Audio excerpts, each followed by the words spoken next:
ओम जय गणपति गणेश की जय। मंगलम भगवान विष्णु मंगलम गरुड़ध्वजा मंगलम पुंडरीकाक्षाय मंगलाय स्तनो हरि। या कुन्देन्दुतुषारहार धवला या शुभ्रवस्त्राव्रता या वीणावरदण्डमण्डितकरा या श्वेतपद्मासना या ब्रह्माच्युतशङ्कर प्रभृतिभिर्देवैः सदा वन्दिता सा मां पातु सरस्वती भगवती निःशेषजाड्यापहा।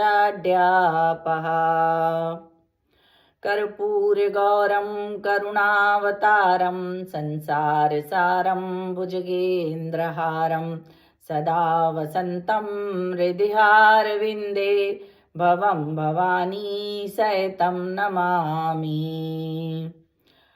ओम श्री रामचंद्र भगवान की जय। ओम गुरुर्ब्रह्मा गुरुर्विष्णु गुरुर्देवो महेश्वरा गुरु साक्षात् परम ब्रह्म तस्मै श्री गुरुवे नमः। गुरु महाराज की जय। अनंत कोटि ब्रह्मांड नायक राजाधिराज योगिराज पर ब्रह्म श्री सच्चिदानंद सद्गुरु साईनाथ महाराज की जय। जय बोलो साईनाथ महाराज की जय। सभी को ओम साई राम। आज की जो यह कथा हम शुरू करने जा रहे हैं इसका शीर्षक है साईं के द्वारा स्वप्न में साक्षात्कार। साईं अपने भक्तों के स्वप्न में आकर और उनको साक्षात्कार देते थे और उस साक्षात्कार में बाबा भक्तों को किस तरह से अलग अलग लीला के द्वारा उनका जीवन का उद्धार करते थे, उन्हें एक सही रास्ता दिखाते थे, एक मार्ग प्रदर्शन करते थे। तो ये सब जो है बाबा का इन पूरी ये जो कथा है इसमें आपको सब सुनने को मिलेगा। साईं क्या है? साईं पूरे एक अनंत ब्रह्मांड में एक चींटी से लेकर के पूरे ब्रह्मांड में व्याप्त हैं और इनमें जो बाबा हैं, बाबा सब जगह व्याप्त होकर भी अनंत रूप से रहते हैं, लेकिन वे भक्तों के प्रेमवश ही वो अपना अवतार धारण करते हैं। तो जो भी बाबा जो है एक सद्गुरु कहलाने के समर्थ हैं। क्योंकि सद्गुरु वह होता है जो कि भक्तों में आत्म साक्षात्कार को दिखाकर उनकी आत्म जागृति कर सके और वही सद्गुरु कहलाने के सर्वथा योग्य होता है। और हमारे साईं इसमें परम पारंगत थे। बाबा आत्मज्ञान का बाबा भंडार थे और बाबा ने बहुत आज तक भी हो रहा है और बहुत पहले भी हुआ है। बहुत लोगों को, बहुत भक्तों को बाबा ने आत्म साक्षात्कार करवाया है और उनके अंदर आत्म ज्योति का जागरण कराया है। तो बाबा इसलिए सर्वथा सद्गुरु कहलाने के योग्य हैं। तो सद्गुरु वह होता है जो कि हमारे अंदर आत्म ज्योति का प्रज्वलन कर सके। तो हमारे बाबा को इसलिए हम सद्गुरु साईनाथ महाराज बोलते हैं। तो ये जो आज का जो टॉपिक हमने लिया है इसमें ये है कि बाबा मतलब बाबा का ऐसा एक बाबा का वो था वैशिष्ट कहिए या बाबा की एक ऐसी लीला कहिए कि बाबा का जो भी जिसको भी बाबा बहुत प्यार करते थे या जिसके ऊपर बाबा की कृपा होने वाली होती है वो भक्त किसी भी तरीके से बाबा उसको अपनी तरफ खींच लेते हैं। वो चाहे किसी भी तरह की लीला करके या कुछ भी करके, मतलब वो भक्त इस तरीके से बाबा की तरफ खिंचा चला आता है। ऐसा बाबा कहते हैं कि जैसे कि एक चिड़िया के पैर में यदि कोई धागा बंधा हो और उसको खींचा जाए तो चिड़िया इस तरीके से खिंची हुई चली आती है। इसी तरह से बाबा में इतना आकर्षण है और इतना बाबा की पद्धति अद्वितीय है कि वो भक्तों को अपनी तरफ आकर्षित कर लेते थे। जिसको भी बाबा चाहते हैं वही उनकी तरफ आकर्षित हो जाता था, उसको अपनी तरफ वो आकृष्ट कर लेते थे। तो ये बाबा की एक पद्धति थी। मतलब बाबा अपने भक्तों को इतना प्यार करते हैं। कौन से भक्त ऐसे होते हैं जिनको कि बाबा इतना प्यार करते हैं और एक चिड़िया की तरह अपनी तरह खींच लेते हैं। ये जैसे गीता में बोला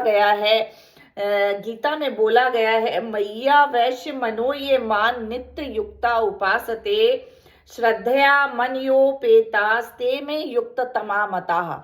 मतलब कि वे भक्त जो कि मुझे श्रद्धा से भजते हैं और जो पूरे नित्य युक्त मेरा नाम स्मरण करते हैं या मुझ में नित्य भजन में लगे हुए रहते हैं, इस तरह के और जिनमें इतनी अटूट श्रद्धा है मेरे प्रति, उन भक्तों को मैं बहुत प्रेम करता हूँ, उन भक्तों से मेरी बहुत ज़्यादा प्रियता है, ऐसा भगवान ने, श्री कृष्ण ने बोला है। और यही जो गीता की बात बाबा ने साईं सचरित्र में भी कही है, उन्होंने इस जरिए से कही है कि वे उन चिड़िया के पैर में जैसे धागा बंधा हुआ हो, उस तरीके से उन भक्तों को वो अपनी तरफ आकृष्ट कर लेते हैं। मतलब वे उन भक्तों को जिनको बाबा प्यार करते हैं, जिनको प्रेम करते हैं, उन भक्तों को वे अपनी तरफ आकृष्ट करते हैं। और बाबा ऐसे कौन से भक्त होते हैं जिनको प्यार करते हैं या प्रेम करते हैं? वे भक्त जो कि बाबा से श्रद्धान्वित हैं, बाबा में पूरी तरह शरणागत हैं, उन भक्तों को, या फिर वो आगे के जन्मों में ऐसा रहा होगा कि उनकी प्रियता बाबा में रही होगी और इस जन्म में उनका भाग्योदय होने वाला है, उनका प्रारब्ध के अच्छा समय आने वाला है, तो उन पर बाबा की कृपा हो जाती है और वो लोग बाबा की तरफ आकृष्ट हो जाते हैं और बाबा की तरफ खिंचे चले आते हैं और बाबा को मानने लगते हैं और बाबा के शरणागत हो जाते हैं। तो ये जो है बाबा ने बताया। इसी तरीके से ये जो अध्याय हैं, इन अध्यायों में, इस कथा में बाबा ने इस तरह की 3 जो चिड़िया हैं उनका वर्णन किया है। मतलब बाबा बोलते हैं ऐसी 3 चिड़िया हैं, जैसे एक तो है लक्ष्मीचंद, लाला लक्ष्मीचंद, और दूसरा एक बुरहानपुर की महिला और तीसरा मेधा। ये जो 3 चिड़ियाओं का इसमें वर्णन किया गया है कि ये ऐसे 3 भक्त थे बाबा के जो बहुत प्रिय थे बाबा को, और कुछ तो ऐसे थे कि जो पिछले जन्म में जिनका रहा होगा, लेकिन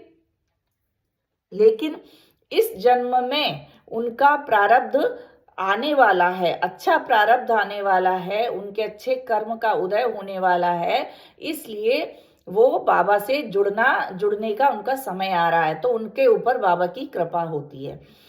तो ये बोला गया, जो गीता में बोला गया है वही इसमें बाबा ने बताया है कि ऐसे जो भक्त जो बाबा से बहुत पहले जुड़े हुए रहते हैं या जो बहुत प्यार करते हैं, जो बाबा में श्रद्धान्वित हैं, जो नित्य युक्त रहते हैं उनकी भजन पूजा से और ध्यान से, उनसे मैं बहुत प्रेम करता हूँ और उनको मैं अपनी तरफ खींचता हूँ। तो इसमें इसी तरह की एक जो है भक्त हैं वो है लाला लक्ष्मीचंद। तो लाला लक्ष्मीचंद कैसे थे कि एक बार इनको, और इसमें क्या है, ये जो मैं आपको सुना रही हूँ, जो भी ये बाबा की लीलाएं हैं, इनमें सब में बाबा ने क्या किया है, भक्तों के स्वप्न में प्रकट हुए हैं। मतलब क्या होता है कि कोई भी संत जो है किसी भी भक्त में यदि जागृति करने वाला होता है तो वो 3 तरह से करता है। एक तो या तो वो प्रत्यक्ष रूप से, या फिर वो जागृत अवस्था में, मतलब प्रत्यक्ष या जागृत अवस्था में, और एक स्वप्न अवस्था में, और एक जो होती है वो उसकी ऐसी अवस्था होती है बीच की सुषुप्ता अवस्था, मतलब जिसमें वो आधा सोया है आधा जगा है, इस तरह की जो अवस्था होती है उसमें। मतलब ये तीनों अवस्थाओं में किसी भी संत के द्वारा जागृति की जाती है और इसको मान्य किया जाता है। मतलब संत का तीनों में ही जो है वो एक प्रत्यक्ष ही माना जाता है। तो बाबा अधिकतर जो भक्त थे उनके स्वप्न में प्रकट होकर और उन्होंने उनकी हृदय में जागृति की और उनको अपनी तरफ आकृष्ट किया है, उनके ऊपर कृपा की है। इनमें एक जो है लाला लक्ष्मीचंद है। तो ये लाला लक्ष्मीचंद कैसे थे? तो एक बार ये सो रहे थे, तो सोते समय इन्होंने एक स्वप्न में देखा कि एक कोई दाढ़ी वाला वृद्ध है जो चारों ओर भक्तों से घिरा हुआ है और वो भक्त उससे कुछ कुछ कुछ कुछ पूछ रहे हैं। और इतना सब करते हुए एकदम से स्वप्न में उन्होंने देखा कि वो जो भक्त है वो चारों तरफ भक्तों की समस्याओं को सुन रहा है। और इतना सब देखते हुए उनकी नींद खुल गई। और उन्होंने उस स्वप्न में जो उस भक्त की आकृति देखी थी उसको वो पहले कभी जानते नहीं थे। तो क्या हुआ कि ये जो है मतलब क्या कैसा होता है कि एक बार वो जो उनके मित्र थे दासगणु महाराज, तो वो दासगणु महाराज जो है बाबा की भजन किया करते थे। तो उनका ये नित्य का नियम था कि वो जब भी भजन करते थे तो बाबा की जो फोटो होती है वो फोटो को वो सामने रख लेते थे और फिर उनका भजन किया करते थे, उन पर हार फूल चढ़ाते थे और उनका भजन किया करते थे। तो एक बार ऐसे ही वो भजन कर रहे थे और उसी समय उनके घर में ये लक्ष्मी चंद भी आते हैं और वहां पर आकर जो दासगणों का बहुत मधुर भजन होता था वो सुनने लग जाते हैं। तो उनको सुनते सुनते एकदम से ध्यान उनका उस फोटो की तरफ जाता है बाबा की। तो वो उसको ध्यान से देखते हैं तो उनको स्मृति में आता है कि ये जो है जिसमें जो ये फोटो जो रखी है वो तो बिल्कुल मेरे स्वप्न में आए हुए उस वृद्ध की दाढ़ी वाला जो वृद्ध था उसकी तरह है। तो वो बिल्कुल असमंजस में पड़ जाते हैं और वो सोचते हैं कि ऐसा कैसे हो सकता है, ये तो बिल्कुल वही दिखाई दे रही है। फिर जब कीर्तन खत्म हो जाता है तो वो उनसे दासगणु से पूछते हैं तो दासगणु बाबा के बारे में पूरा बताते हैं कि ये शिरडी के साईं समर्थ हैं और ये बाबा के ये संत हैं और इनका बहुत प्रभाव है और लोग इनसे बहुत मिलना चाहते हैं, उनकी बहुत कीर्ति का गुणगान करते हैं दासगणु महाराज। तो वहां पर ही इनको उनसे मिलने का मन हो जाता है। किसको? ये जो लक्ष्मी चंद जी थे उनके मन में बाबा से मिलने की प्रबल इच्छा होती है, लेकिन वो शिरडी जाने के लिए उन पर पर्याप्त पैसे नहीं होते हैं और वो कुछ जानते भी नहीं कैसे पहुंचे। तो क्या होता है, ये हमेशा कहा जाता है कि जब आपकी किसी भी संत से मिलने की प्रबल इच्छा होती है तो ये जो है भगवान खुद ही पूरी कर देते हैं। मतलब ये ऐसा एक नियम है कि यदि आपको किसी से मिलने की आध्यात्मिक यात्रा में यदि आप आगे जाने वाले होते हो तो ईश्वर खुद ही मदद करता है। तो इसी तरीके से क्या होता है कि इनका एक मित्र होता है, वो इनके पास आता है रात में और आकर के बोलता है कि मैं शिरडी जा रहा हूँ, आप मेरे साथ चलोगे क्या? तो ये तो बहुत ज्यादा खुश हो जाते हैं। ये तो ये बोलते सोचते हैं कि अरे वाह, मैं तो मन में सोच ही रहा था और बाबा ने इतनी कृपा कर दी कि वो तुरंत ही मुझे पूछने आया। तो ये हाँ कह देते हैं, परंतु इनके पास पैसे नहीं होते। तो ये एक मारवाड़ी से 15 रुपए उधार लेते हैं और खासा अपना व्यवस्था करके और शिरडी जाने को तैयार होते हैं। और अगली सुबह वो शिरडी से निकल जाते हैं और ट्रेन में बैठते हैं। तो ट्रेन में जब बैठते हैं तो वहाँ भजन वगैरह चल रहे होते हैं बाबा के। तो सभी लोग डिब्बे में, जो जिस डिब्बे में थे उसमें सभी शिरडी जा रहे थे, तो सभी बाबा का भजन कर रहे थे। तो सबका भजन सुनकर ये भी खूब भजन करते हैं और इनको बाबा के प्रति बहुत प्रेम उमड़ पड़ता है। तो ये सबसे पूछते हैं, मतलब बाबा के बारे में ये सब पूछते हैं कि कैसा है बाबा, कैसे हैं, क्या है उनका। तो सब उनकी कीर्ति का गुणगान करते हैं, कोई कुछ बताता है कोई कुछ बताता है बाबा के बारे में। तो ये बड़े प्रसन्न हो जाते हैं। फिर ये क्या करते हैं, फिर ये आ जाते हैं शिरडी और बाबा के दर्शन करते हैं और बाबा के दर्शन करके उनके चरणों में जो लौटते हैं तो उनके बहुत ज़्यादा खुश हो जाते हैं, प्रेमाश्रु बह जाते हैं और बहुत ही ज़्यादा खुश हो जाते हैं। तो उनको ये लगता है कि इतने जन्मों से, इतने समय से जो मेरा मन इधर उधर भटक रहा था वो बाबा के चरणों में आकर के एकदम शांति प्राप्त हो जाती है और बहुत ज़्यादा खुश हो जाते हैं वो। तो वहाँ पर बाबा क्या बोलते हैं, उनका विश्वास को दृढ़ करने के लिए बाबा बोलते हैं कि अरे लोगों से पूछते हो, यहाँ वहाँ पूछते हो और 15 रुपए मारवाड़ी से उधार लेते हो, ऐसा उधार क्यों लेना, उधार लेके क्यों आना, इस तरीके से वो सब बोलते हैं। जब बताते हैं तो उनको सब पता लग जाता है लक्ष्मी चंद को कि अरे बाबा को तो सारा कुछ पता है कि मैंने 15 रुपए मारवाड़ी से उधार लिए। मतलब बाबा को ये हमेशा था कि वो हमेशा हर किसी को रोकते थे कि कभी भी तीर्थ यात्रा के लिए कर्ज नहीं लेना चाहिए। वो कहते थे कि तीर्थ यात्रा में कभी भी कर्ज लेके मत करो, हमेशा अपने ही पैसों से करो। यदि आपके पास पैसे नहीं है तो घर बैठ के भजन करो, लेकिन तीर्थ यात्रा करने के लिए कर्ज नहीं लेना। कर्ज को वो अच्छा नहीं मानते थे। तो इस तरीके से वो बोलते हैं। और फिर इस चीज से भी बाबा बहुत चिढ़ जाते थे कि आप ना दूसरे लोगों से क्यों पूछो मेरे बारे में कि बाबा कैसे हैं, क्या है, ये सब। आप तो आओ और खुद आकर के यहाँ पर देखो, प्रत्यक्ष अनुभव करो, उसके बाद मेरे से जुड़ो। और वो सब कुछ बताने में, सब कुछ करने में मैं समर्थ हूँ, इधर उधर लोगों से पूछना क्यों। तो क्योंकि बाबा हमेशा इन चीज़ों से चिढ़ते थे। इसका एग्जाम्पल एक पहले भी हम दे चुके हैं, जब मैं उसमें हमने पिछली कथा में बताया था कि चिंदियों की चोरी वाली जो घटना थी, उसमें बाबा बहुत चिढ़ गए थे कि आप है ना किसी से छोटा थोड़ा थोड़ा थोड़ा थोड़ा बाबा के बारे में पता लगाओ और इधर उधर से चर्चाओं से करो, ये वो कुछ नहीं करना। बाबा कहते थे यदि आपको कुछ मन है तो आप आओ मेरे पास, मैं सब आपके समाधान शंकाओं का करूंगा। मैं जब समर्थ हूं तो इधर उधर क्यों पूछना है। तो बाबा उनको बोलते हैं, लक्ष्मीचंद बहुत ज्यादा खुश हो जाते हैं और उनको प्रत्यक्ष रूप से प्रमाण मिल जाता है कि बाबा की सर्वज्ञता का। तो वो बहुत ही ज्यादा खुश हो जाते हैं। तो इसी तरह से एक बार क्या होता है कि लक्ष्मीचंद उनसे प्रभावित तो थे ही, तो एक बार क्या होता है कि वो है ना उधर जा रहे होते हैं, मंदिर में बैठते हैं, तो इनको साझा का प्रसाद खाना होता है। साझा का मतलब क्या होता है कि वो सूजी का जो बनता है उपमा जैसा, वो उनको खाने का बहुत मन था। तो उस दिन प्रसाद में वही उपमा बना हुआ रहता है। बाबा की कृपा से उनको वो खूब सारा मिल जाता है खाने को, तो उनकी इच्छा पूरी हो जाती है।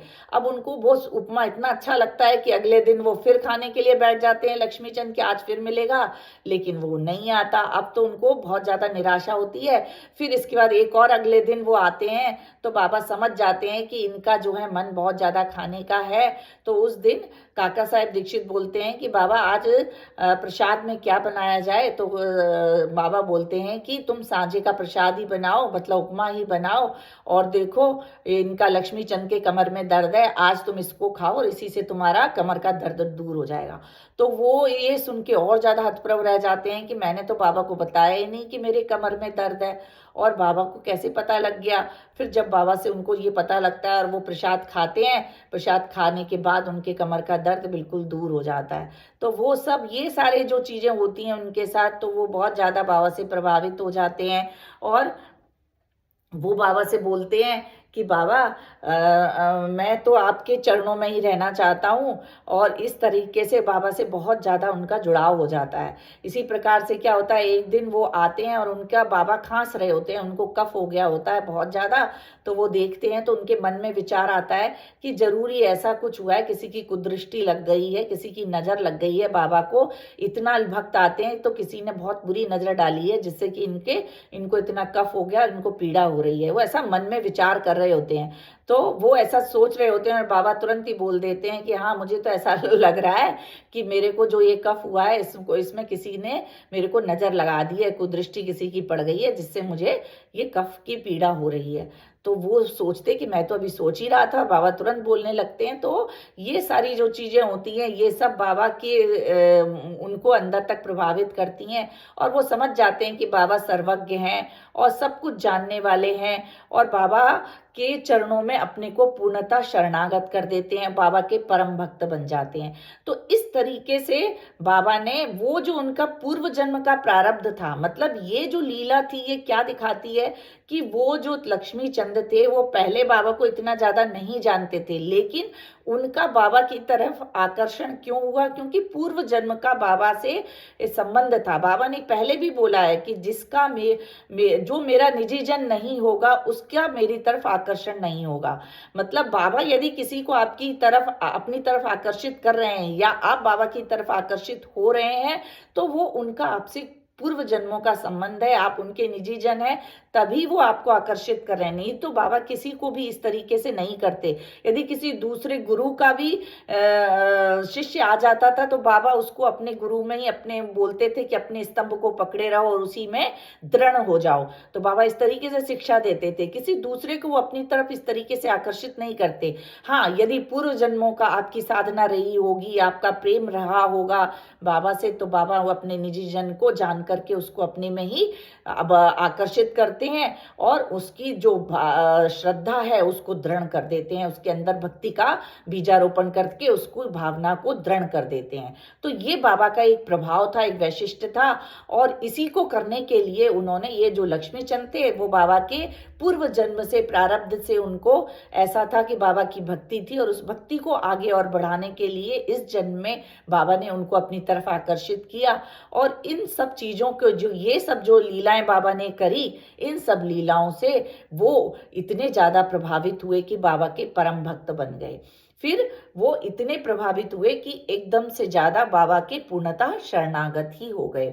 इसी तरह की एक दूसरी चिड़िया का ना इन्होंने बाबा ने बोला है। पहली चिड़िया तो बाबा ने बताया इसमें कौन थी, लक्ष्मीचंद थे। दूसरी चिड़िया एक बुरहानपुर की महिला के बारे में बताया, मतलब एक बुरहानपुर की महिला थी जो कि जिसे कि बाबा ने स्वप्न में दर्शन दिए। मतलब बाबा का ये था कि साक्षात्कार देते थे। यदि उनको किसी को अपनी तरफ आकर्षित करना है तो उसको वो साक्षात्कार जरूर देते हैं, उसको पहले इस तरह का अनुभव जरूर देते हैं कि उसको पता लग जाए कि हाँ, ये मैं बाबा का निजी जन हूँ और मुझे बाबा अपनी ओर ले रहे हैं। मतलब उसका उनको अनुभव जरूर कराते हैं, अपनी भक्ति का अनुभव बाबा जरूर कराते हैं, जिसको भी वो अपनी तरफ। आज भी ऐसा है कि बहुत अनुभव हो रहे हैं, जो लोग बाबा से जुड़ रहे हैं उनको बाबा अपनी उपस्थिति का और अपने से जुड़ने का वो जरूर अनुभव देते हैं। तो इसी तरह की ये जो महिला थी, इसको भी बाबा ने स्वप्न में दर्शन दिए। हमने जो टॉपिक लिया है साक्षात्कार, तो इसमें हम स्वप्न में साक्षात्कार, तो इसमें हम वही जो लीलाएं ले रहे हैं जिनमें कि बाबा ने स्वप्न में साक्षात्कार दिया है लोगों को। तो इसी तरह की जो दूसरी चिड़िया का नाम है वो है बुरहानपुर की महिला।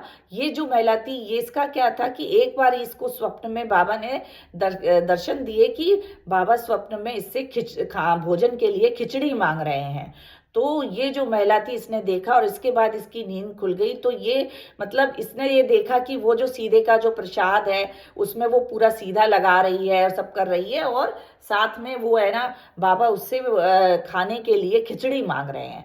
तो उसको बहुत ही ज़्यादा, वो बाबा को मानती भी थी और उसने अपनी ये सारी चीज़ बाबा अपने पति को बताई कि बाबा इस तरीके से मेरे स्वप्न में आए और मेरे से खिचड़ी मांग रहे हैं खाने के लिए। तो वो दोनों पति पत्नी बहुत ज़्यादा बाबा को मानते थे, तो दोनों शिरडी जाते हैं और जाकर के वहाँ बाबा का चरण वंदना करते हैं। और उसके बाद वो वहाँ पर रुकते हैं, लगभग 8-10 दिन 15 दिन रुकते हैं, और बराबर वो खिचड़ी का प्रसाद बाबा को भेंट करना चाहते हैं। परंतु ऐसा कुछ हो जाता है कि वो जो है बाबा को प्रसाद नहीं चढ़ा पाते, खिचड़ी का खिला नहीं पाते खिचड़ी।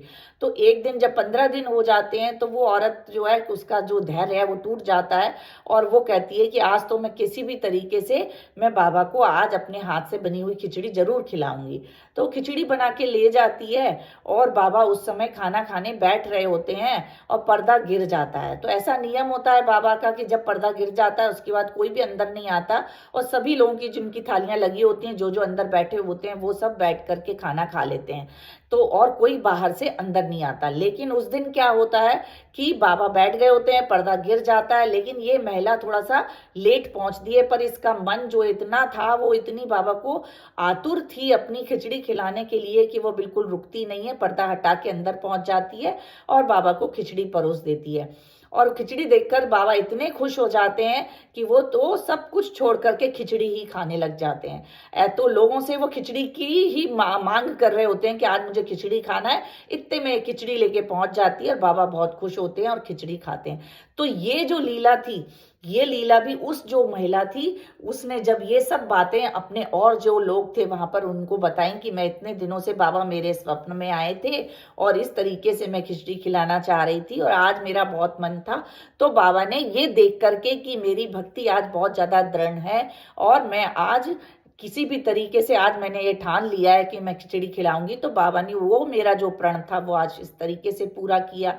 तो वो महिला बहुत ही ज्यादा खुश हो जाती है और अपने को उसकी भक्ति कई गुना बढ़ जाती है। बाबा को जब वो खिलाती है तो बहुत खुश होकर प्रसन्न हो जाती है, बाबा उसको आशीर्वाद देते हैं। इस तरीके से उसकी भक्ति कई गुना बढ़ जाती है और वो बाबा के चरणों में अपने को शरणागत कर देती है। तो इस तरीके से भी बाबा लोगों को अपनी ओर आकर्षित करते थे। तो ये जो महिला थी इसको भी बाबा ने इस तरीके से अपनी ओर आकर्षित किया, क्योंकि वो प्रेम में और श्रद्धा में अपने में लग गई थी बिल्कुल, इसलिए उसको बाबा ने आकर्षित किया। जैसा कि गीता में बताया गया कि जो भक्त बिल्कुल श्रद्धान्वित हो जाता है, पूरे टाइम अपने युक्त रहता है ईश्वर की पूजा ध्यान में और श्रद्धा से युक्त रहता है, उसको ही मैं अपने ओर आकर्षित करता हूँ, ऐसा उन्होंने बताया है। उससे मैं बहुत खुश हो जाता हूँ, वो मेरा प्रिय हो जाता है और जो प्रिय हो जाता है उसको मैं आकर्षित करता हूँ, ऐसा श्री कृष्ण भगवान ने गीता में बोला है। इसका यही जो ये है, मय्या वैश्य मनो ये बान नित्य युक्ता उपासते श्रद्धया परियोपेतास्ते में युक्त तमामता। मतलब जो युक्त पूरी भावना से मेरे में युक्त होकर के श्रद्धा से जब मेरे में लग जाता है तो मैं उसको प्रिय हो जाता हूँ और वो मुझे बहुत प्रिय हो जाता है। यही बात बाबा ने अपने इन उदाहरणों से बताई है कि ये जो भक्त थे ये बाबा को बहुत प्रिय हो गए, इसलिए बाबा ने उनको अपनी ओर आकर्षित कर लिया और उनको अपना बना लिया और वो पूर्णतः उनकी भक्ति को जागृत कर दिया। तो ये जो है लीला बाबा की ये थी। और जो तीसरी चिड़िया है वो कौन है? वो है मेधा। तो मेधा का क्या था कि ये जो मेधा व्यक्ति था ये थोड़ा सा मतलब इसकी जो बताया जाता है कि ये जो साठे जी थे, साठे का जी का रसोइया था और ये बहुत ज़्यादा पढ़ा लिखा नहीं था, ये सिंपल रसोई का मैं काम किया करता था, लेकिन बहुत सीधा साधा व्यक्ति था और शिव का भक्त था। तो एक बार क्या होता है कि जो साठे जी इसको ना बाबा के पास भेजने का प्लान बनाते हैं कि तुम शिरडी जाओ और बाबा के पास रहो। तो इसको जब ये पता लगता है, पहले तो वो तैयार हो जाता है, लेकिन जब इसको ये पता लगता है कि बाबा का जो वेश यवन है, तो कुछ लोग इसको बता देते हैं ऐसे ही, मतलब हर तरह का व्यक्ति होता है, तो कोई इसको बताता है कि वो तो यवन है, तो वो यवन का वेश रहते, तो उसके मन में शंका उत्पन्न हो जाती है और वो सोचता है कि मैं तो एक ब्राह्मण हूँ और मैं क्यों जाकर के किसी यवन के चरणों में अपना शीश नवाऊं। तो उसका मन शंकित हो जाता है और वो जाना नहीं चाहता शिरडी। लेकिन साठे जी के भेजने के कारण, आग्रह के कारण वो उसको ठुकरा नहीं पाता और फिर जबरदस्ती साठे जी इसको भेज देते हैं। और वहाँ पर जो केलकर जी होते हैं, उनके ससुर, उनको बोलते हैं कि तुम इनकी बाबा से मतलब पत्र में लिखकर बोलते हैं केलकर जी से कि इसकी जो मेधा है इसकी बाबा से दोस्ती करा देना, या मतलब मिलवा देना, इससे बाबा से मिलवा देना। इस तरीके से वो केलकर जी फिर इसको लेके जाते हैं बाबा से मिलवाने के लिए। लेकिन वो जैसे ही उसमें पहुंचते हैं, द्वारका माई में अंदर पहुंचता है जैसे ही मेधा, वैसे ही वो बाबा जोर से चिल्लाने लगते हैं। और बाबा क्या चिल्लाते हैं? बाबा बोलते हैं कि हाँ, मैं तो यवन हूँ और तुम तो बड़े उच्च कुलीन ब्राह्मण हो, तुम्हें मेरे यहाँ तुम क्यों आए हो? इस तरीके से कह के उसको तो बाहर निकालते हैं, तुम यहाँ मत आओ, तुम जाओ यहाँ से, और उसको भगा देते हैं। तो वो सीढ़ियाँ चढ़ भी नहीं पाता और उसको भगा देते हैं। अब वो बहुत ज़्यादा डर जाता है और वो सोचता है कि ये तो सब मेरा व्यवहार ही ऐसा है। फिर वो वहाँ पर रोज आता है, रोज खड़ा रहता है, लेकिन बाबा उसको सीढ़ियाँ नहीं चढ़ने देते, ना अपने पास आने देते हैं। लेकिन वो रोज उनकी पूजा पाठ देखता है कि लोग किस तरीके से उनको पूजन कर रहे हैं, बाबा किस तरीके से उदी दे रहे हैं, लोगों के दुख दूर कर रहे हैं, सिर पर हाथ फेरते हैं, भक्तों को किस तरीके से बाबा सांत्वना देते हैं, उनके कष्ट दूर करते हैं। तो वो बहुत ज़्यादा प्रभावित हो जाता है और बहुत प्यार उमड़ पड़ता है उसका बाबा के प्रति। तो लेकिन अब वो ये सोचता है कि मैं कैसे क्या करूं कि बाबा मेरे से जुड़ जाएं।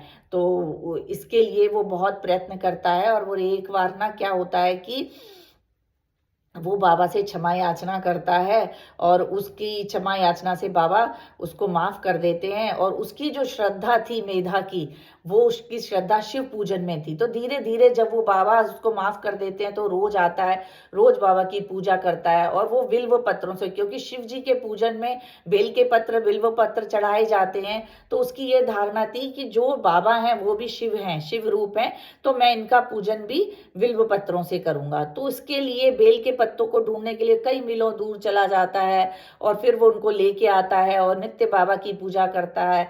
उसका ये नियम था कि वो दो जगह बाबा की पूजा करता था। एक तो वो एक बड़ा सा चित्र था, उसमें बाबा की पूजा करता था, और एक साक्षात आकर के बाबा की पूजा किया करता था। और पहले वो उधर जो भी मंदिर में, इधर खंडोबा का मंदिर और जो मारुति मंदिर, इन सारे मंदिरों में जाकर के पूजा अर्चना करता। फिर वो जो बड़ा सा चित्र था उसकी पूजा करता। और फिर आकर के वो बाबा की पूजा करता था। ये नित्य उसका नियम था और बेलपत्र लाके बाबा की पूजा करता था। तो ये सब उसका नियम था। धीरे धीरे उसकी श्रद्धा जो है बाबा में बढ़ती जा रही थी। तो एक बार क्या हुआ, बाबा ने सोचा कि बाबा उसका मतलब उस तरह का मौखिक उपदेश दे के उसकी प्रगति नहीं करना चाह रहे थे, उसकी भक्ति को नहीं बढ़ाना चाह रहे थे। बाबा उसमें आध्यात्मिक सुधार करना चाह रहे थे और उसको वो जो प्रत्यक्ष उदाहरण दे करके प्रत्यक्ष रूप से उसमें अंदर उसके आध्यात्मिक उन्नति करना चाह रहे थे। तो बाबा क्या करते हैं, एक बार उसको स्वप्न में देते हैं। क्या वो सो रहा होता है, स्वप्न में वो बाबा उसमें प्रत्यक्ष आज्ञा देते हैं स्वप्न में कि मेधा तुम मुझे त्रिशूल लगाओ।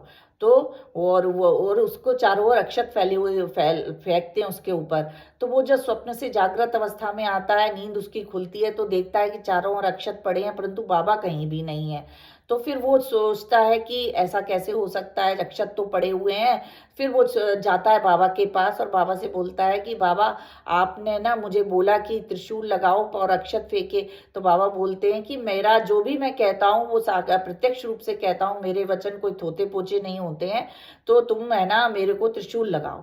तो फिर वो सोचता है कि अब मैं क्या करूं। तो फिर वो जो बाबा का चित्र होता है, चित्र के पास जाकर के वो त्रिशूल को वहां पर एक लाल कलर के उससे त्रिशूल बना देता है उस चित्र के पास में। और उसको लगता है कि बाबा की जो आज्ञा थी वो इस तरीके से मैं पूरा कर देता हूँ। तो इस तरीके से वो कर देता है। तो उसकी भक्ति धीरे धीरे मतलब वो शिव के रूप से बाबा को शिव रूप मानने लगता है और धीरे धीरे उसकी भक्ति शिव रूप में बाबा के प्रति बढ़ने लगती है। तो इस तरीके से वो बढ़ता है। एक बार क्या होता है, मकर संक्रांति का अवसर होता है और वो बाबा को शिव मानता है। तो वो उसका ये था कि मकर संक्रांति पे बाबा को मैं गंगा जल से स्नान कराऊंगा। तो वो वहाँ पर गोदावरी नदी है, तो वो बोलता चला जाता है। गोदावरी नदी 8 मील का इतना दूर होती है, वहाँ जाकर के जल लेके आता है। इतना पैदल चल के जाता है, आता है लेके, और इतना कठिन परिश्रम करके वो जल लेके आता है। बाबा को बोलता है कि बाबा आज तो मैं आपको स्नान कराऊंगा। तो बाबा बोलते हैं अरे मैं तो एक फकीर हूँ, मेरे को इन सब झंझटों में मत डालो। परंतु वो नहीं मानता और बाबा को बिठा लेता है और बाबा को एक पाटे पे बैठ जाते हैं। और बाबा बोलते हैं कि अरे मेधा कम से कम तुम इतना तो करो कि केवल मेरे सिर पर पानी डालो, मेरे पूरे शरीर पर पानी नहीं डालो। लेकिन वो नहीं मानता और वो पूरा जो उसका गागर होता है वो उठाता है, उठा के पूरा ओम नमः शिवाय, ओम हर हर गंगे करके पूरा पानी बाबा के ऊपर डाल देता है। लेकिन बाबा वो क्या देखता है कि बाबा ने बोला था कि केवल मेरा सिर ही भीगे, मेरा पूरा शरीर ना भीगे। तो वो कहता है इतना पानी डालने के बाद भी केवल बाबा का सिर ही भीगता है और उनके पूरे शरीर पर कहीं एक बूंद भी नहीं होती है। तो वो देख के आश्चर्यचकित हो जाता है, बाबा की शक्ति से अचंभित रह जाता है। वो ये समझ फिर उसकी जो श्रद्धा होती है वो बाबा में और अधिक बढ़ जाती है। इस तरीके से धीरे धीरे करके बाबा उसकी भक्ति को बढ़ा देते हैं। वो शिव रूप बाबा को मानता है और इस तरीके से उसकी भक्ति कई गुना बढ़ जाती है। फिर क्या होता है कि एक बार जब इस तरीके से वो करता है तो फिर बाबा जब उसकी भक्ति बढ़ा देते हैं तो एक बार क्या होता है कि वो जो स्वप्न में बाबा बोलते थे ना उससे कि मेरे को त्रिशूल लगाओ, तो उसी समय क्या होता है कि एक जो है वो पिंडी बेचने वाला, जो शिव जी की पिंडी होती है, कोई बेचने के लिए आता है। तो बाबा कहते हैं कि मेधा लो शिव जी आ गए। तो वो शिव जी को लेके आता है और वो उसी समय काका साहेब दीक्षित स्नान कर रहे होते हैं। तो काका साहेब दीक्षित को स्नान में ध्यान में एक वो पिंडी दिखाई देती है और वो जब स्नान करके बाहर आते हैं तो वो क्या देखते हैं कि मेधा के हाथ में जो पिंडी है वो बिल्कुल वैसी ही है जैसी कि उसने स्वप्न में देखी थी। उन्होंने काका साहेब दीक्षित ने स्वप्न में देखी थी। तो वो आश्चर्यचकित हो जाते हैं कि ऐसा कैसे हो जाता है। और फिर वहां पर जो है बाबा वो भी आश्चर्यचकित हो जाता है मेधा, क्योंकि बाबा ने बोला था कि शिव जी को मुझे त्रिशूल लगाओ। तो ऐसा वो देखता है कि वो जो शिव पिंडी है उस पिंडी में भी त्रिशूल लगा हुआ है। तो फिर वो दोनों बातें बाबा की उसके समझ में आ जाती हैं कि बाबा को मेरे को ये पिंडी देनी थी, इसलिए बाबा ने मेरे को ये बोला कि मुझे त्रिशूल लगाओ। और फिर वो पिंडी बाबा उसको दे देते हैं, फिर वो उसका नित्य पूजन करता है। इस तरीके से उसकी श्रद्धा जो है बाबा के प्रति कई गुना बढ़ जाती है, और धीरे धीरे धीरे धीरे उसकी भक्ति जब बाबा में कई गुना बढ़ जाती है, फिर वो बाबा के पूर्णतः शरणागत हो जाता है, और फिर वो परलोक निवासी होता है। उसमें वो बाबा की श्रद्धा से इतना शरणागत हो जाता है कि उसके जो प्राण हैं वो अंत समय में बाबा का ध्यान करते हुए ही छूटते हैं, और वो इन सब चीज़ों से मोक्ष मतलब छूट करके मोक्ष को प्राप्त होता है। तो बाबा उसको बोलते हैं कि अरे मेधा तो अब दोबारा वापस नहीं आएगा, उसका तो अब तरण तारण हो गया, मतलब वो मोक्ष को प्राप्त हो गया। इस तरीके से बाबा बताते हैं। तो बाबा भक्तों को सद्गति भी प्रदान करते हैं। ये कथा हमको क्या बताती है कि जिसको बाबा को अपनी तरफ आकर्षित करना होता है, जिसका पूर्व जन्म से जुड़ाव होता है, भक्ति होती है, उसको आप लाख प्रयत्न करो, बाबा उसको अपने पास आकर्षित कर ही लेते हैं। जैसे एक चिड़िया के पैर में धागा बंधा हो और वो खिंची हुई चली आती है, उसी तरीके से बाबा अपने भक्तों को अपनी ओर आकर्षित कर लेते हैं। भक्त खिंचे चले आते हैं और बाबा की भक्ति में हो जाते हैं और अपने को पूर्णतः शरणागत कर देते हैं।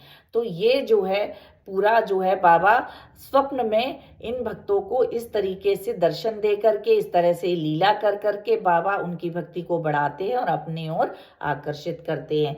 तो ये सारी जो लीलाएं थी, इसी तरीके से क्या है कि इसमें कई और भी हैं इस तरीके की लीला। जैसे कि एक बार तक क्या था कि एक कोई भक्त था जिसका एक कोई वो मंडली आई थी, मतलब एक मद्रासी भजन मंडली थी एक, उसका बारे में बताया जाता है कि वो भजन मंडली ने ये सुन रखा था कि बाबा क्या करते थे कि बाबा जो भी मतलब इस तरह का नृत्य करना या कुछ कविता सुनाना या इस तरह का कुछ भी कार्य जो करते थे, भजन सुनाना, उनको बाबा क्या करते थे, पैसे देते थे, रुपये देते थे, मतलब वो उनको दे देते, प्रोत्साहन के रूप में उनका ये दे देते थे।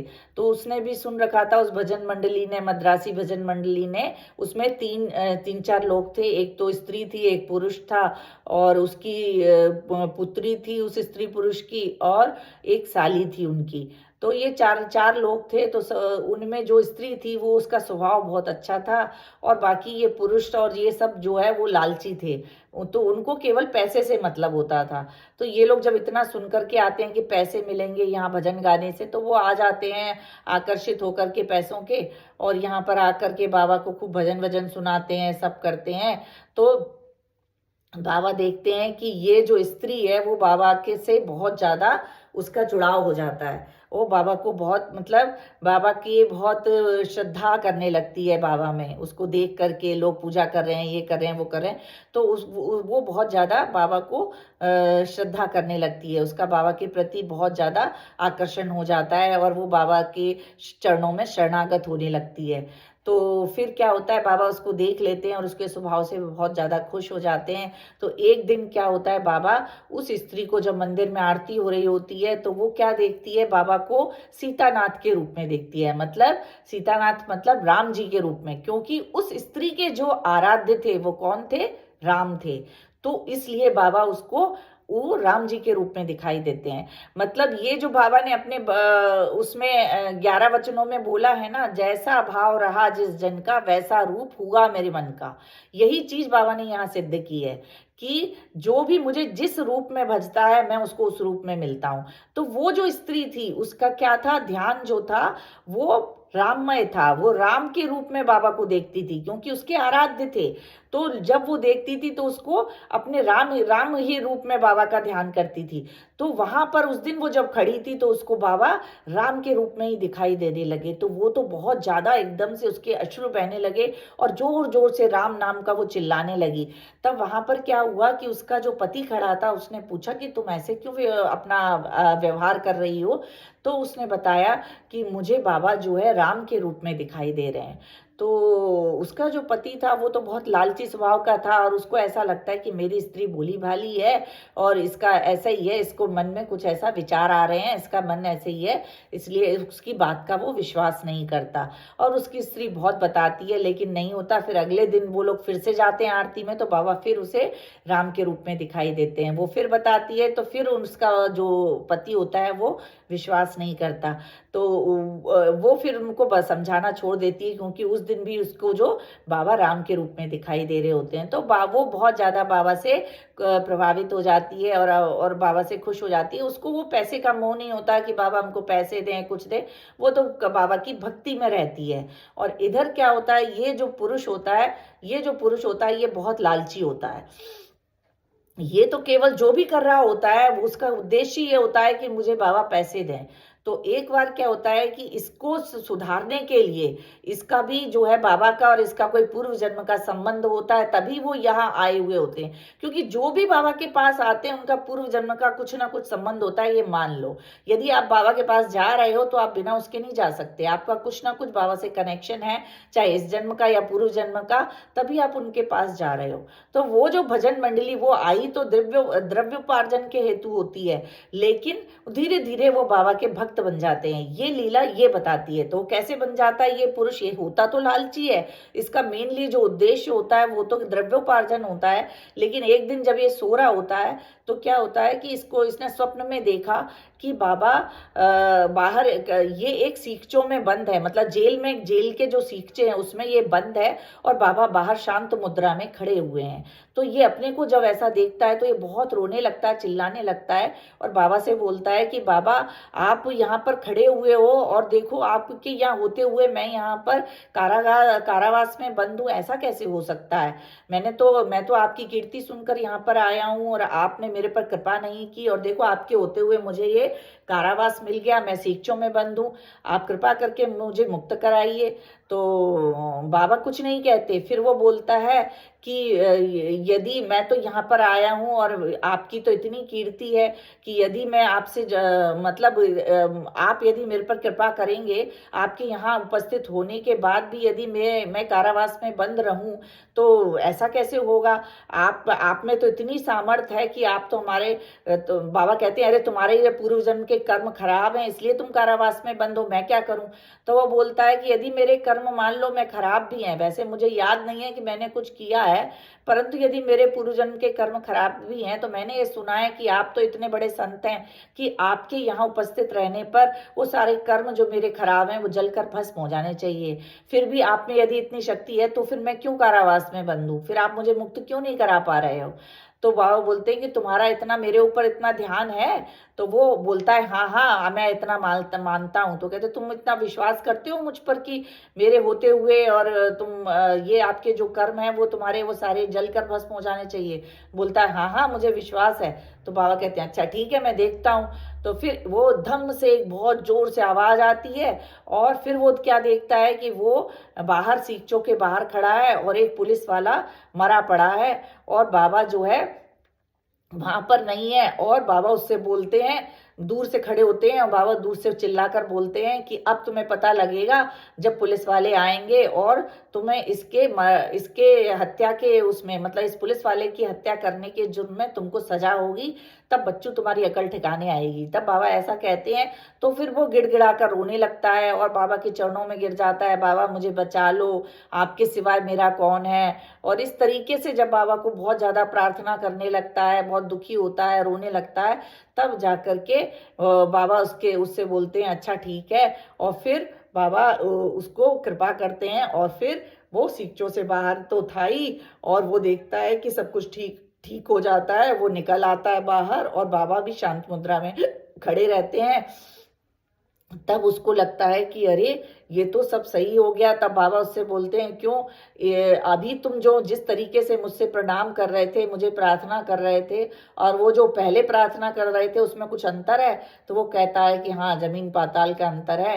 पहले तो मैं केवल आपको अपने द्रव्य उपार्जन के हेतु समझता था कि मैं केवल आपसे द्रव्य उपार्जन कर लूं, लेकिन अब की बार जब है ना मैं आपने ये जो मुझे बताया कि मैं पुलिस वाले मेरे को हत्या का जुर्म लग जाएगा, तो फिर मैंने जो आपको एक परब्रह्म समझकर, एक भगवान समझकर आपके चरणों में आराधना की, आपसे प्रार्थना की, तो उसमें और इसमें बहुत ज़मीन आसमान का फ़र्क है। तो बाबा कहते हैं हाँ, तो जब आप इतने शरणागत हो जाते हो मुझ पर, तभी मैं कृपा करता हूँ। तो ये जो पूरी घटना होती है, ये क्या बताती है कि फिर वो जो व्यक्ति होता है, वो भी बाबा का परम भक्त बन जाता है। उस दिन से बाबा उसको अपने उसमें आकर्षित कर लेते हैं और अपना परम भक्त बना लेते हैं। तो ये जो सारी लीलाएं हैं, ये क्या बताती हैं? ये यही बताती हैं कि हमको बाबा को अपने को शरणागत करना चाहिए, और जो भी भक्त होते हैं वो बाबा के यदि प्रेम में हैं और उनको यदि बाबा का आशीर्वाद मिल रहा है, तो समझो कि आपका बाबा का कोई पूर्व जन्म का प्रारब्ध है, तभी आप एक चिड़िया की तरह बन करके उनकी तरफ खिंचे हुए चले आ रहे हो। इसी तरीके से एक कैप्टन हाटे वाली भी है घटना। उसमें भी बाबा ने कैप्टन हाटे को, जो कि ग्वालियर में रहते थे, उनको एक स्वप्न में उन्होंने स्वप्न दिखाया था, स्वप्न में बताया था कि है ना, मेरे को सेम की सब्जी खानी है। वो एक ऐसा उनने देखा कि वो एक सीधा की थाली लगा रहे हैं और उसमें वो पेड़ से सेम भी तोड़ रहे हैं। तो फिर उनको ये लगता है कि मेरे को बाबा को सेम की सब्जी खानी है, इसलिए वो 12 रुपए का मनी ऑर्डर अपने दोस्त को करते हैं और वो बोलते हैं कि तुम इसमें से 10 रुपए रख देना और अब 2 रुपए की सेम खरीद के उसकी सब्जी बना करके बाबा को भेंट कर देना। तो बाबा उस दिन क्या होता है, उनका जब दोस्त उनको मनी ऑर्डर मिलता है, तो वो पैसे लेकर के बाबा को दे देता है और सेम की सब्जी बना के उस दिन ले जाते हैं। तो बाबा को ये सारी घटना का पहले से पता होता है और उस दिन सबसे पहले बाबा को वो सेम की सब्जी खाने का ही मन होता है और बाबा उसी की डिमांड रखते हैं, मतलब वही खाने को मांगते हैं और फिर वो सब खा लेते हैं। जब ये सब घटना का उसको हाटे जी को पता लगता है, जो ग्वालियर में रहते थे, तो वो बहुत ज़्यादा खुश हो जाते हैं और बाबा इस तरीके से, वो जो भक्त थे हाटे जी की, जो श्रद्धा तो थी पर इतनी नहीं थी, लेकिन इस तरीके से उनको अपनी तरफ आकर्षित कर लेते हैं और वो पूर्णतः बाबा के शरणागत हो जाते हैं और उनके भक्त बन जाते हैं। तो ये सारी जो लीलाएं थी, जिसमें बाबा ने अपने भक्तों को स्वप्न में दर्शन दिए और उनको अपना उनकी भक्ति को जागृत करके, जो सोई हुई भक्ति थी उसको जागृत करके अपना परम भक्त बना लिया। तो इस तरीके की जो ये लीलाएं हैं, ये हमको ये दिखाती हैं कि कोई भी भक्त होता है, उसका और गुरु का और सदगुरु का और शिष्य का एक आपस में घनिष्ठ संबंध होता है। दोनों ही एक परम भक्त है और एक परमात्मा है। भक्त और परमात्मा दोनों का आपस में संबंध होता है, वो एक दूसरे के बिना नहीं रह सकते। भक्त को भी ईश्वर की आवश्यकता है और ईश्वर को भी भक्त की आवश्यकता है, इसलिए दोनों एक ही हैं और वो केवल एक दृष्टि के लिए भिन्न होते हैं। तो ये जो लीलाएं हैं वो यही बताती हैं कि बाबा अपने भक्तों से कितना प्यार करते थे और बाबा कैसे सर्वज्ञ थे कि उनको सब कुछ पता होता था, किसकी जिंदगी में क्या हो रहा है क्या नहीं हो रहा है, क्योंकि बाबा परमेश्वर हैं, उनको सब कुछ पता है। यदि और कोई सामान्य व्यक्ति होगा तो उसको ये सब नहीं पता होगा, लेकिन बाबा को ये सब पता होता था और वो स्वप्न में जाकर के उन भक्तों को जागृत कर देते थे। तो इसी तरीके से मतलब कई एक ऐसी भी लीलाएं होती हैं जो हमें ये दिखाती हैं कि बाबा जो है प्रारब्ध को भी बदल देते हैं। इसमें एक लीला ये है कि जैसे कि एक थे तेंदुलकर का कुटुंब था, मतलब एक तेंदुलकर जी थे, उनके पूरा जो उनकी फैमिली थी वो बाबा को बहुत प्यार करती थी। तेंदुलकर ने एक भजन माला करके भी, उनका एक भजन माला करके एक बुक भी निकली है, उसमें उन्होंने बाबा के ऊपर बहुत सारे भजन भी लिखे हैं। तो वो जो तेंदुलकर थे, उनका जो बेटा था वो उस समय मेडिकल की तैयारी कर रहा था, मतलब उसको डॉक्टर बनना था और उसकी तैयारी कर रहा था। उसने पहले भी एक बार प्रयास किया परंतु उसका नहीं हुआ, तो फिर वो दोबारा प्रयास कर रहा था। इस समय वो काफ़ी निराश था, तो उसने अपनी जो पत्री वगैरह वो अपने उन सबको दिखाई, तो सबने ये बोला जो भी ज्योतिषियों को दिखाई, तो ज्योतिषी लोगों ने उसकी पत्री देखकर बोला कि इस बार तुम्हारा योग नहीं है, तुम्हारे ग्रह नक्षत्र अच्छे नहीं है, इसलिए तुम इस बार असफल रहोगे, परंतु अगली बार तुम पास होगे, ऐसा बोला। पर वो जब है ना उसके पिताजी जो थे तेंदुलकर जी, उस बेटे के पिताजी जब गए हैं बाबा के पास और बाबा को बोला कि बाबा ऐसे ऐसे मेरा बेटा जो है MBBS की तैयारी के लिए, मतलब मेडिकल की तैयारी के लिए बैठ रहा है, और उसमें जो ज्योतिषी है उन्होंने ऐसा ऐसा बोला है कि वो इस साल नहीं निकल सकता है, उनका योग नहीं है। तो बाबा कहते हैं कि तुम ये सब चिंता मत करो, उससे कहो कि वो तो अपना भरपूर प्रयत्न करे, मेहनत करे और तैयारी करे, वो जरूर इस बार सफल हो जाएगा। तो बाबा का आशीर्वाद उसको मिल जाता है। और जो तेंदुलकर जी थे उनकी बाबा पर पूर्ण आस्था थी। तो फिर क्या होता है कि वो जो लड़का था वो अच्छे से मेहनत करता है और एग्जाम में बैठ जाता है, और एग्जाम का जब रिजल्ट आता है तो वो उसमें पास हो जाता है। उसके बाद वहां पर जो है एक ये रिटर्न वो क्लियर कर लेता है, परंतु ओरल का एग्जाम जो होता है वो नहीं बैठता उसमें। वो इसलिए नहीं बैठता क्योंकि उसको जब रिटर्न के बारे में, उसको रिटर्न के एग्जाम का उसको पता नहीं होता, तब है ना वो बोलता है कि जब मुझे रिटर्न ही क्लियर नहीं होगा तो मैं ओरल में कैसे बैठूं। फिर उसको कोई दूसरे लोग आकर के बताते कि नहीं तुमने रिटर्न क्लियर कर लिया, पहले उसको पता नहीं होता है। जब दूसरे लोग आकर के बताते हैं कि तुमने रिटर्न क्लियर कर लिया है, तुम ओरल में भी बैठो, तब जाकर के वो ओरल में बैठता है और वहां पर उसको पर्याप्त मार्क्स मिल जाते हैं और वो पास हो जाता है। और इस तरीके से वो MBBS की तैयारी करता है और धीरे धीरे करके MBBS करके और वो एक बहुत सफल डॉक्टर बन जाता है।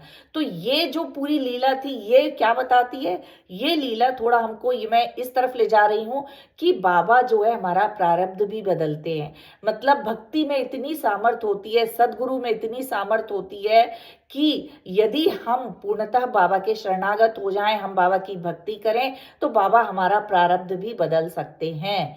तो यदि आप कोई एग्जाम की, आपका बच्चा या कोई भी यदि एग्जाम की तैयारी कर रहे हैं या कभी आप निराश हो रहे हैं, कोई एग्जाम दे रहे हैं जिसमें आप सफल नहीं हो रहे हैं, तो आप ये मत सोचो कि वो ज्योतिषियों ने ऐसा बोला या इनने ये बोला या मेरे ग्रह अच्छे नहीं है। आप तो पूर्ण प्रयत्न करो। यदि आप कर्म जो है आपका, यदि प्रयत्न पूर्ण होता है तो कर्म भी बदल जाते हैं, मतलब प्रारब्ध भी बदल जाता है। तो जितना अच्छा आपका प्रयत्न होता है वो आपके कर्म भी बदल देता है। ये घटना ये बताती है बाबा के यदि आशीर्वाद होता है तो आपके कर्म जो है वो बदल करके और आपके सत्कर्म हो जाते हैं और आप जो पाना चाहते हैं वो आपको मिल सकता है। तो बाबा सब कुछ बदल सकते हैं क्योंकि बाबा सदगुरु हैं। सदगुरु को क्या बोला जाता है?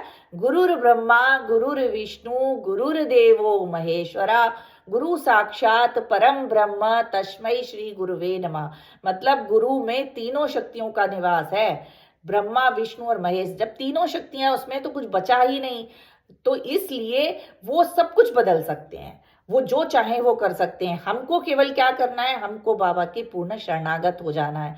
जिस तरीके से बाबा ने उन सब पर अपनी कृपा करी और वो पक्षी की चिड़िया की तरह खिंचे हुए चले आए, उस तरीके से हमको भी बाबा के शरणागत हो जाना है। तो हमको यदि बाबा नहीं भी कर रहे हैं तो हम यदि शरणागत हो जाएंगे तो हम पर बाबा अवश्य कृपा करेंगे और हमको वो पक्षी बना लेंगे जैसा उन लोगों को बनाया था। तो हमको तो क्या करना है कि हमको बाबा के पूर्णतः शरणागत हो जाना है, उन पर अपनी आस्था रखनी है और श्रद्धा रखनी है। श्रद्धा का क्या बोला जाता है कि यदि आप श्रद्धा रखते हो तो आप सब कुछ बदल सकते हो। जैसे गीता में क्या बोला जाता है, गीता में बोला जाता है ये तु धर्म्यामृत मिदय यथोक्तम पर्युपासते श्रद्धा ना मत परमा भक्ता स्थिते तीव में प्रिया।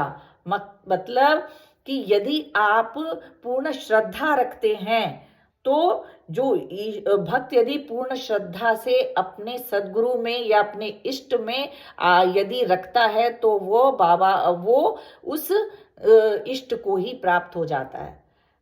तो यदि हम पूर्ण रूप से बाबा में अपनी श्रद्धा को रखेंगे तो हम बाबा को जरूर ही प्राप्त कर लेंगे। मतलब बाबा को प्राप्त कर लेंगे मतलब हम अपने इष्ट को प्राप्त कर लेंगे, जिस भी इष्ट में आपकी आस्था है। और उनको प्राप्त करना मतलब परमेश्वर को प्राप्त करना, उनके शरणागत हो जाना मतलब हमारी आस्था हमको सब कुछ करा सकती है।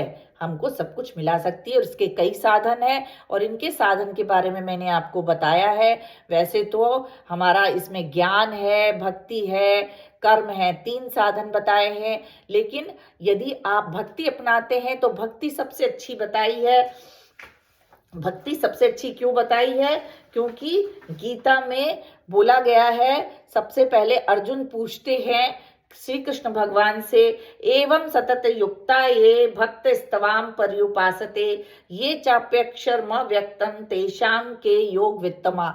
मतलब जैसे वो बोलते हैं कि अर्जुन बोलते हैं कि ऐसा जो बिल्कुल श्रद्धा से आप में लगा हुआ है और आपके जो साकार स्वरूप में लगा हुआ है वो, या फिर जो निराकार रूप में आपकी उपासना कर रहा है, कौन इसमें श्रेष्ठ है? तो श्रेष्ठ नहीं, मतलब कौन ऐसा है जो आपको प्रिय है? तो वो श्री कृष्ण भगवान क्या बोलते हैं? वो ये बोलते हैं कि जो भक्ति से, श्रद्धा से और मेरे में सगुण उपासना में, पूजा ध्यान में लगा हुआ है वो मुझे अधिक प्रिय है। क्यों प्रिय है? और ये आसान भी है ये भक्ति, इसलिए मैं बोलती हूँ आप भक्ति से करो, भक्ति का आपके अंदर जागृत हो, क्योंकि भक्ति करना आसान है। क्यों आसान है? क्योंकि हम भी शरीर से सगुण में हैं, हमारी भी इंद्रियां हैं। तो जो इंद्रिय है, इंसान इंद्रियां हैं, तो हम उस जो स्वरूप है सगुण साकार है उसकी उपासना करना हमारे लिए आसान है। और निराकार जिसमें कि कुछ व्यक्ति नहीं है, ना इंद्रियां है, ना कुछ है, तो हम कहाँ ध्यान लगाएं, किस चीज को हम देखें? तो उसमें जो है वो बहुत कठिन है। वही जो उसमें श्री कृष्ण भगवान ने गीता में बोला है कि ये कठिन है। क्यों बोला है? उसके लिए उन्होंने ये बोला है, क्लेशोधिक तरस्ते शाम अव्यक्ता सक्त चेत साम अव्यक्ताम ही गतिर दुखन देह वद्भिर वाप्यते। मतलब उन्होंने बोला है कि जो अव्यक्त में यदि आप ध्यान लगाते हैं तो वो अधिक क्लेश देता है, अधिक दुख देता है, और ये उपासना जो है बहुत कठिन है। तो ऐसा नहीं है कि श्री कृष्ण भगवान ने ये बोला कि वो लोग गलत हैं या वो सही नहीं है या उनको मैं नहीं उनको प्यार करता हूँ, वो मेरे प्रिय नहीं, ऐसा नहीं बोला है। हाँ, उन्होंने ये बोला है कि जो सगुण उपासना है वो बहुत आसान है और वो इसलिए वो लोग मुझे ज़्यादा प्रिय हैं, क्योंकि ये जो लोग होते हैं जो अव्यक्त में, निराकार में करते हैं, ये बहुत कठिन है। इसलिए इसमें जो करना बहुत कठिन होता है, इसलिए ये भी मेरे प्रिय हैं लेकिन ये बहुत कठिन है। इसलिए आप इसको न चुन करके आप इसको चुनो, सगुण साकार को चुनो और उसमें मेरी भक्ति करो, ये उन्होंने बोला है। तो वही चीज हमारे बाबा ने भी बोली है। बाबा भी यही कहते हैं कि जब हम बाबा की सगुण साकार के रूप में भक्ति करते हैं, मैं हमेशा बोलती हूँ बाबा की भक्ति करो और नाम स्मरण करो। नाम स्मरण और सगुण साकार के रूप से हम जब पूजा करते हैं, भक्ति करते हैं, तो बाबा हम पे बहुत प्रसन्न हो जाएंगे। जैसा श्री कृष्ण भगवान ने बोला है उसी तरीके से बाबा हम पर प्रसन्न होंगे और हम उनके चरणों में श्रद्धान्वित हो जाते हैं और हमको फिर बाबा का ध्यान और पूजा करने को मिलेगी और हम बाबा में पूर्ण तरह से रम जाएंगे। तो ये जो है पूरी जो कथा है ये यही बताती है कि बाबा ने जिस तरीके से उन भक्तों को अपनी ओर आकर्षित किया, तो हम भी यदि बाबा की बहुत भक्ति और प्रेम और श्रद्धा से यदि पूजा अर्चना करते हैं, ध्यान लगाते हैं, भक्ति योग करते हैं, तो बाबा हमको प्राप्त होंगे और हम मोक्ष के अधिकारी बन पाएंगे। तो यहाँ पर ये जो कथा है यहाँ पर मैं विराम देती हूँ। अभी एक छोटा सा भजन करेंगे।